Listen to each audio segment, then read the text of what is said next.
guys, what's up? And welcome back to Flixet. The Joker is Batman's arch-enemy and one of the most original and popular comic book villains of all time. He has also been the subject of some of the best comic book stories ever conceived, from The Dark Knight Returns and The Killing Joke to A Death in the Family. And the Joker's popularity has translated to the big screen too. But I can bet that you have missed a lot of things in Joker, hence we're here for the rescue. Our today's video is on the top 5 things you missed in Joker. But before we start, I want you to hit that red subscribe button to enter a monthly shoutout giveaway. Just comment down below saying I subscribed, we'll enter you into the giveaway.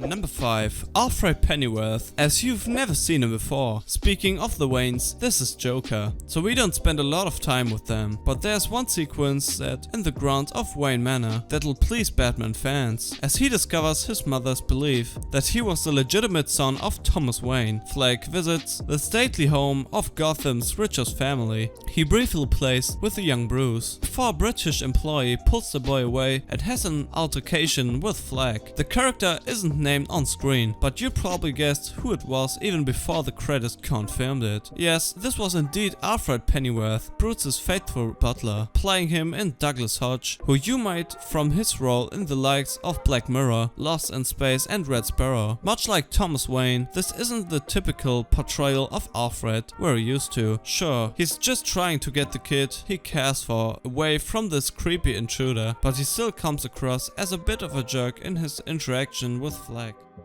Number 4. Young Bruce Wayne. Sticking with this scene for a moment, we can perhaps infer something from the identity of the young actor picked to play the young Batman in Joker. Little Bruce is portrayed by Dante Pereira Olsen, who previously starred as a child version of Joaquin Phoenix's character in 2017. You Were Never Really Here. It's possible that the actor was simply cast because Phoenix could vouch for him from their previous collaboration, but the fact that the two have played the same character before definitely creates a connection between Bruce and Fleck. Is this supposed to be a hint to that the pair are actually brothers and Arthur's mother was telling the truth about his parentage? What's more, when Arthur calls the kid over from his treehouse, Bat fans will probably take notice of how Bruce slides down a pole to get there. This had to be a nod of the Bat pole that led to the Batcave in the 1960s Batman TV show.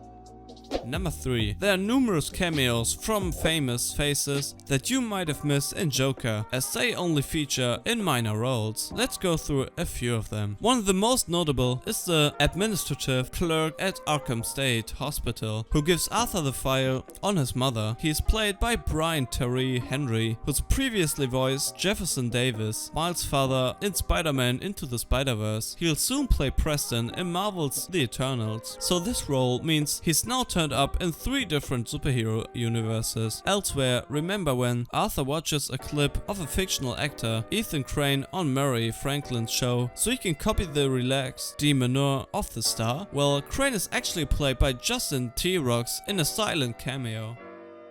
Number 2. Joker isn't the sort of movie to fill its cast with characters from the comics, but a couple of supporting figures do share names with some very minor figures from the pages of DC. First of all, Arthur's social worker is named Deborah Kane. You might think her surname is just a nod to Batman co-creator Bob Kane. That it may be, but the character was previously featured in the Batman The Ultimate Evil storyline, in which she's depicted as a social worker Bruce Wayne went to see after the death of his parents. Secondly, the 2 detectives who are on the tail of Fleck for the subway murders are named Garrity and Burke. There's no Garrity in the world of Batman comics as far as I know, but a detective Thomas Burke was introduced in Detective Comics number 748. He's described as the comedian of GCPD, which is ironic considering his no-nonsense attitude in the film. He doesn't appear on screen, but Penny Fleck's psychological evaluation is conducted by Dr. Benjamin Stoner, according to her Arkham file. Stoner was an Arkham doctor in numerous 1980s DC comics.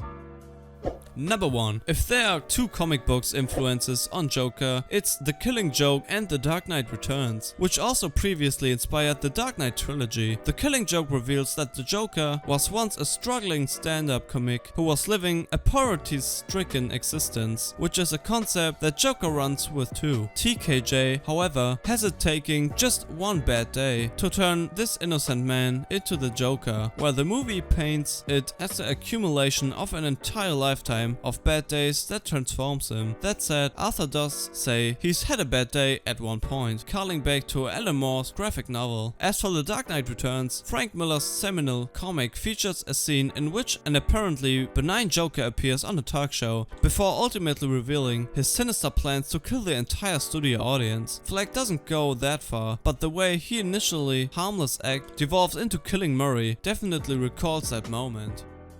This brings us to the end of our video. I hope you enjoyed it. Hit like if you did, and don't forget to subscribe to our channel so that you don't miss any of our future videos. Also, be sure to watch the 2 videos that you are seeing on screen right now, because I'm sure you love them. With that said, I'll see you in the next video.